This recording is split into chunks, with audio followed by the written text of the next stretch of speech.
Alam mo ba kung anong good news ngayong araw? Dahil dinagdagan na ni Facebook na pwede natin pagkikitaan sa ating Facebook account. Alam mo kung ano yun? Diba? Ang nakapublish sa atin picture, text, reels at saka picture. So ngayon, ang ating mga my day o yung mga story na pinupost natin ay magkaka-earnings na rin. So isa yan sa mga dinagdag ni Facebook sa atin.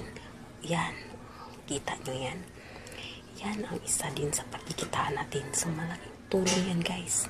Kasi mahilig tayo magpo-post ng mga pictures. So papasok sa stories yun. O diba? So malaking tulong yan sa ating mga posts araw-araw. O diba? So ngayon to, nagbago naman dahil dito, malaking tulong to para sa akin. Lalo na guys, yung may mga content monetization tools na. So malaking tulong yan ang ating mga story. Lahat ng pinopost natin, malaking tulong yan. Kasi magkaka-earnings na rin yan. O diba? So, ang galing talaga ni Meta mag-provide sa mga content creator o yung mga nag-uumpisa pa lang is malaking tulong na yan. So, kailangan din natin is sipagan ang pagpamay din natin. Kailangan natin sipagan ang pag-post ng ating mga story kasi pagkaka-earnings na siya. O diba? So, ganun yun. So, tsaka lang. Sipagan nyo lang sa pagpo-post. Kasi, kahit wala sa 1,000 views ang mga picture nyo guys, mag-earnings na siya. Pinakamaganda ngayon, lalo na sa mga page natin.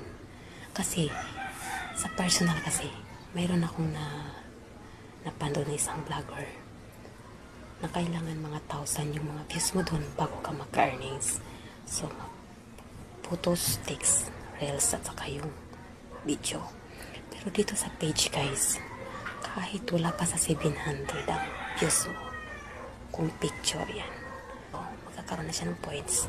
So, dito, may earnings na siya guys, kahit wala sa 700 views ang picture mo.